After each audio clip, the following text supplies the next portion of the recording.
तो नमस्कार साथियों, कैसे हैं आप सब लोग। उम्मीद करता हूं स्वस्थ होंगे, व्यस्त होंगे, जबरदस्त होंगे। तो साथियों, जैसा कि आप जानते हैं, हाल ही में माननीय सुप्रीम कोर्ट की 5 जजों की बेंच ने एक महत्वपूर्ण निर्णय दिया है, जिसमें उन्होंने स्पष्ट तौर पे कहा है कि भर्ती के जो नियम हैं वो बीच में नहीं बदले जा सकते। इसको लेकर के जो जो बीएड और बीटीसी या बीएड और डीएड मामले चल रहे हैं, भर्ती प्रक्रियाओं में जो बीएड की नियुक्तियां हुई हैं और उनको बाहर किया जा रहा है, जैसे छत्तीसगढ़ में या मध्य प्रदेश में, अलग अलग राज्यों में जो है बीएड को बाहर किया गया है। माननीय सुप्रीम कोर्ट के उस आदेश के अनुसार जो देवेश शर्मा वर्सेस यूनियन में इंडिया करके 11 अगस्त 2023 में आया था, उसको लेकर के किया गया है।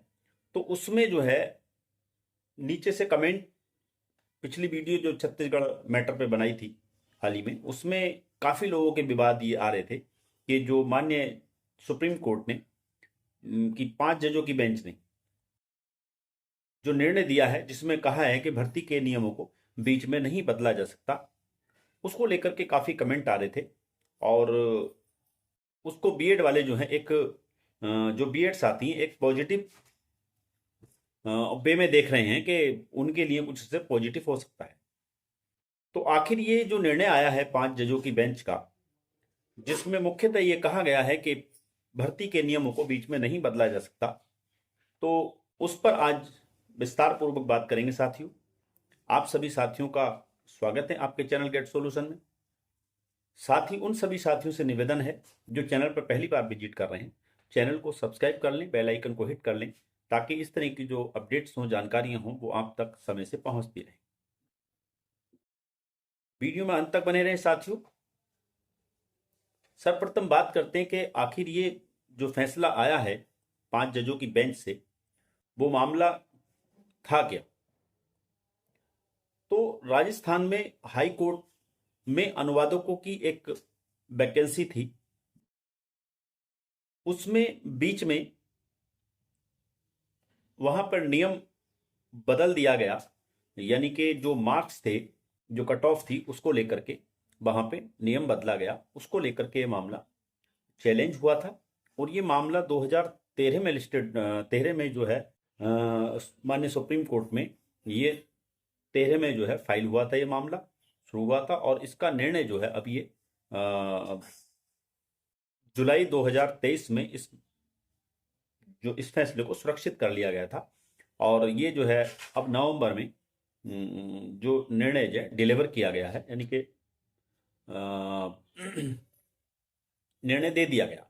तो जिसमें 5 जज जो हमारे थे, उनमें honourable justice chief justice Chandrachud ji, साथ में उनके honourable justice Pankaj Mittal, honourable justice Harish सिकनेश रॉय, ऑनरेबल जस्टिस नरसिम्हा जी और ऑनरेबल जस्टिस मनोज मिश्रा जी की, इन 5 जजों की बेंच ने ये जो निर्णय सुनाया।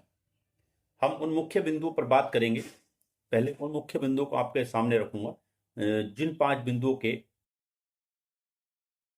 5 बिंदुओं पर इन्होंने ये निर्णय 5 बिंदुओं के मतलब 5 बिंदुओं पर निर्णय दिया है। इन्हीं बिंदु यानी निर्णय के 5 बिंदु वो क्या क्या हैं, उस पर हम बात करेंगे। पहले वो आपके सामने रखना चाहूंगा। पहला है, भर्ती प्रक्रिया आवेदन आमंत्रित करने से शुरू होती है और रिक्तियों को भरने के साथ ही समाप्त होती है। यानी कि पहले जो पॉइंट में उन्होंने बात रखी है, निर्णय दिया है, वो ये दिया है कि भर्ती प्रक्रिया जो है वो जब विज्ञापन आता है, वो विज्ञापन आने के साथ भर्ती प्रक्रिया शुरू हो जाती है। और जब उसमें नियुक्तियां हो जाती हैं, तो यानी वो पद रिक्त जो है, जिन पदों पर वो भर्ती आई है, वो जब फुलफिल हो जाएंगे तो वो भर्ती प्रक्रिया वहां पे जाके समाप्त हो जाती है। पहला ये रहा। दूसरा, पात्रता नियमों को बीच में नहीं बदला जाता। दूसरी बात उन्होंने की, पात्रता के जो नियम है उनको भर्ती प्रक्रिया के बीच में नहीं बदला सकता। और अगर ऐसा होता है तो तभी किया जा सकता है जब मौजूदा नियम ऐसा करने की इजाजत देते हो, निर्धारित हो, ऐसे नियमों में ऐसा निर्धारण हो, मौजूदा नियम ऐसा करने का निर्धारण करते हैं। तीसरे बिंदु में उन्होंने कहा है, भर्ती के नियमों को भी आर्टिकल 14 जो समानता का अधिकार है, और आर्टिकल 16, इन दोनों पर जो उनके जो मानक हैं आर्टिकल 14 और 16 के, उनको पूरा करना चाहिए। ठीक है। इसके बाद वैधानिक बल वाले मौजूदा नियम मनमाने नहीं होने चाहिए। नहीं, जो नियम जो बनाए गए हैं वो मनमाने नहीं होने चाहिए, वो वैधानिक होने चाहिए। जो सर्विस रूल्स हैं उनके अकॉर्डिंग ही वो होने चाहिए, ये यहां पर कह दिया गया। तीसरे बिंदु में इन्होंने कहा है चयन सूची में स्थान पाने से उम्मीदवार की उम्मीदवारी निश्चित नहीं होती, यानी उम्मीदवार को अधिकार नहीं मिल जाता, वो उसको नियुक्ति मिलनी है। तीसरे बिंदु में उन्होंने कहा चयन सूची में स्थान पाने से उम्मीदवार को पूर्ण अधिकार नहीं मिल जाता कि उसको नियुक्ति मिलेगी ही। इसके बाद चौथा बिंदु जो उन्होंने दिया है के मंजू श्री नारायण अच्छा कानून है। मैं आपको बता दूं यहां पे दरअसल दो निर्णय थे, एक 1973 का सुप्रीम कोर्ट का निर्णय था और जो मारवाहा करके थे उनके द्वारा हरियाणा का मामला था ये, और दूसरा जो निर्णय था 2008 का माननीय सुप्रीम कोर्ट का निर्णय था जो के मंजू श्री करके था। तो उसमें उन्होंने जिक्र किया है कि के मंजूश्री निर्णय अच्छा कानून है और इसलिए गलत नहीं है क्योंकि यह मारवा निर्णय को ध्यान में नहीं रखता है, यानी कि मारवा निर्णय जो आया था 1973 में उसको कंसीडर नहीं करता। तो ये पांच बिंदु अब मैंने आपको बताए जिन जो निर्णय में हैं। तो अब बात करेंगे कि ये किस तरह से जो बीएड और बीटीसी वाले मामले चल रहे हैं या बीएड बीटीसी के जो भर्तियां फंसी हुई हैं, ये उनमें जो है किस तरीके से ये काम करें। तो देखिए जहां ये कहा गया है कि भर्ती प्रक्रिया के नियमों को बीच में नहीं बदला सकता, तो ये होता किस पर लागू है?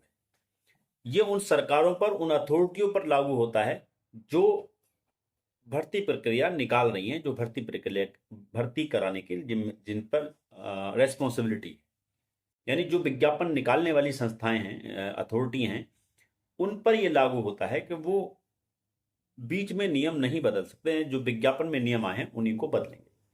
तो यहां पर यह कतई नहीं माना जा सकता कि अगर जैसे मान लीजिए इस जो देवेश शर्मा वाला निर्णय है उसमें जो 28 जून 2018 का जो गजट है एनसीटी का वो क्वेश किया गया और उसी के आधार पे जो एनसीटी निर्धारण करती है योग्यता, उसी के आधार पे जो है वो जो भर्ती विज्ञापन आते हैं राज्य सरकारों की तरफ से, जो भर्तियां आती हैं शिक्षा विभाग में, तो उसमें जो मानक होते हैं मिनिमम क्वालिफिकेशन के, वो कौन तय करता है? एनसीटी ने जो तय किए होते हैं उसी के आधार पे जो सर्विस रूल होता है उसके आधार पे जो विज्ञापन आता है। तो जब जिस बेसिस पे विज्ञापन में मिनिमम क्वालिफिकेशन तय की गई हैं, जब वही नियम और वही कानून या वही गजट रद्द हो गया तो फिर ऐसे में वो सर्विस रूल अपने यानी जो विज्ञापन है वो अपने आप में गलत हो जाता है और इसी को लेकर के वो चैलेंज भी होते हैं। और अब माननीय सुप्रीम कोर्ट का हस्तक्षेप या कोर्ट के हस्तक्षेप से अगर नियम बदले जाते हैं तो वो वहां पर लागू नहीं होता, वो केवल वहां पे लागू होता है कि जो अथॉरिटियां हैं जो विज्ञापन जारी कर रही हैं या जो रेस्पॉन्सिबल हैं भर्तियों के विज्ञापन लाने के लिए, भर्ती कराने के लिए, वो अपने मनमाने तरीके से जो है उसमें चेंजेस नहीं कर सकते। और चेंजेस अगर मान लीजिए किसी वजह से विज्ञापन में कहीं हमारे सर्विस रूल का कोई वायलेंस हुआ है, मानी उसमें कोई ऐसा नियम हमने सरकारों ने या अथॉरिटी ने दे दिया है जो रूल सर्विस रूल है उसके अकॉर्डिंग नहीं है, तो फिर वहां चेंज हो सकता है, क्योंकि उसमें कहा गया है कि और ऐसे ये कहा ना, पात्रता नियमों को बीच में नहीं बदला जा सकता और ऐसा तभी किया जा सकता है जब मौजूदा नियम ऐसा निर्धारित करते हैं। यानी कि जो मौजूदा प्रावधान है सर्विस रूल में उसके इतर जाकर के और कोई विज्ञापन में जो है पात्रता को लेके कोई अगर नियम है तो उसको बदला जा सकता है, क्योंकि मौजूदा नियम उसकी इजाजत देते हैं। तो ये यहां हुआ। इसमें जो चौथा पॉइंट दिया है, चयन सूची में स्थान पाने से उम्मीदवार को पूर्ण अधिकार नहीं मिल जाता। यानी कि अगर आप चयन सूची में आ गए हैं तो आपको उम्मीदवारी का पूर्ण अधिकार नहीं मिल जाता। तो जो बीएड चयन सूची में हैं तो चयन सूची में आने से उनको अधिकार नहीं मिल जाता। ये भी यहां पर इस तरह से लागू हो सकता है। तो मेरा कहने का सिर्फ मकसद ये है कि ये जो 5 जजों की बेंच का निर्णय आया है, ये किसी भी तरह से बीएड और बीटीसी वाले मामले को प्रभावित नहीं करने वाला है, बिल्कुल निश्चिंत रहें। और क्योंकि कोई भी निर्णय सीधे कहीं भी जाके डायरेक्ट इम्पैक्ट नहीं करता, उसमें किस तरह से वो निर्णय अप्लाई होगा, उसके लिए जो भर्ती है या जो भी भर्ती है, विज्ञापन है, प्रक्रिया है, उसके ग्राउंड सारी चीजें देखने के बाद ही वो इम्प्लीमेंट होता है। तो साथियों, मैं आपके बीच इसीलिए आया था क्योंकि नीचे से कमेंट काफी आ रहे थे, आपस में बीएड और बीटीसी वाले आपस में एक दूसरे को आर्गुमेंट कर रहे थे कि भर्ती प्रक्रिया के नियम बीच में नहीं बदले सकते, तो इस तरह से बीएड अब वैलिड हो जाएगा, डीएड वहां पे अलग अलग तरह से कमेंट कर रहे। तो ये कमेंटबाजी जो थी, तो इसलिए मुझे लगा कि मुझे इस बीच में इस पर एक वीडियो आपके बीच लेकर आना चाहिए। तो साथियों, मेरी अपनी समझ के हिसाब से जो चीजें थी मैंने आपके सामने रखी।